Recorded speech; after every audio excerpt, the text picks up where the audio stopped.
Negeri Kedah di utara semenanjung Malaysia merupakan negeri jelapang padi, mempunyai keluasan 126.155 hektar. Sawah padi di negeri ini kebanyakannya terletak di kawasan muda yang melibatkan 24.000 keluarga tani dengan purata keluasan 2 hingga 4 hektar seorang. Di kawasan muda, proses penyediaan tanah sawah dilakukan dengan bantuan jentera pertanian seperti traktor 4 roda dan 2 roda. Bagi operasi pembajakan kering dilakukan dengan traktor 4 roda, manakala pembajakan basah sekunder termasuk kerja perataan sawah dilakukan dengan traktor 2 roda. Kerja perataan sawah yang dilakukan setiap musim penanaman padi merupakan kerja perataan yang minor sahaja. Pada amnya, sebelum kerja perataan sawah dilakukan, operasi pembajakan sawah pusingan pertama dilakukan biasanya dengan traktor 4 roda, diikuti dengan pembajakan dan perataan yang menggunakan traktor 2 roda. Bagi operasi perataan tanah sawah, jentera pertanian yang digunakan termasuklah traktor 2 roda. Alat perataan seperti badai diperbuat daripada papan kayu.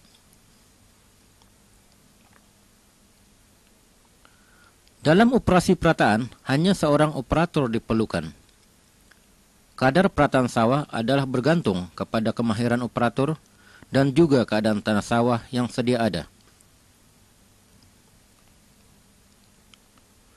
Semasa jentera pertanian traktor 2 roda digunakan di sawah, untuk tujuan perataan sawah, roda besi dan tapak itik dipasang pada traktor 2 roda untuk membolehkan traktor 2 roda terus beroperasi dengan lancar tanpa mengalami masalah seperti traktor terbenam di sawah. Di kawasan muda, kaedah penanaman padi yang diamalkan secara meluas ialah secara tebur terus menggunakan benih padi yang sudah cambah. Berdasarkan kaedah penanaman padi yang diamalkan, yaitu secara tebur terus benih padi ke sawah, maka kerja pengawalan air di sawah merupakan satu operasi kritikal yang boleh mempengaruhi atau menentu kejayaan projek pengeluaran padi. Oleh itu, kerja-kerja perataan tanah perlu dijalankan bagi memastikan pengurusan air dapat dibuat dengan sempurna. Tanah perlu diratakan sebelum menabur benih bagi mendapatkan permukaan sawah yang rata tanpa lopak-lopak air bertakung. Keadaan ini perlu kerana pada masa menabur benih, air yang bertakung ini akan menyebabkan peratus percemaan benih akan berkurangan atau benih tidak tumbuh langsung, petak menjadi lompang. Ini akan mengakibatkan bilangan bilah anak padi produktif per meter persegi berkurangan bagi petak tersebut. Oleh kerana bilangan anak padi yang rendah, maka kemungkinan untuk mendapatkan hasil yang rendah adalah tinggi. Selain itu, kawasan yang lompang juga menggalakkan pertumbuhan rumpai kerana pada kawasan tersebut kurang persaingan antara padi dan rumpai.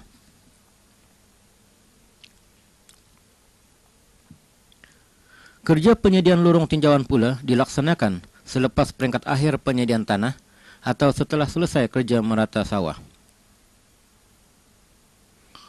Lorong tinjauan boleh disediakan dengan menarik palung yang dipasangkan di bawah alat perata badai. Lorong tinjauan perlu dibuat di dalam petak bagi memastikan pengurusan di dalam petak dapat dibuat dengan baik. Penyediaan lorong tinjauan ini tidak merugikan kerana ia berfungsi sebagai lorong untuk menabur baja supaya baja dapat ditabur dengan lebih seragam. Lorong ini juga memudahkan menjalankan tinjauan perosak dan penyakit, serta digunakan untuk tempat menyambur racun rumpai, perosak dan penyakit. Lorong ini juga digunakan sebagai tempat pengawalan dan pemusnahan siput gunung emas, di mana pengutipan siput gunung emas dan penaburan racun untuk memusnahkan siput gunung emas, kerana siput gunung emas akan berkumpul di lorong yang ada air. Menyadari hakikat tersebut, Jabatan Pertanian Sabah telah mengambil langkah bijak dan pada masa kini sedang dalam usaha untuk memperkembangkan dan menyebarluaskan amalan dan teknologi terkini khususnya dalam peringkat kritikal penanaman padi, operasi penyediaan sawah melalui pelaksanaan beberapa aktiviti berkaitan. Antaranya adalah penganjuran kursus-kursus latihan yang berkaitan dan yang terkini pelaksanaan proyek demonstrasi perataan tanah sawah dengan alat perata sawah dan sebagainya.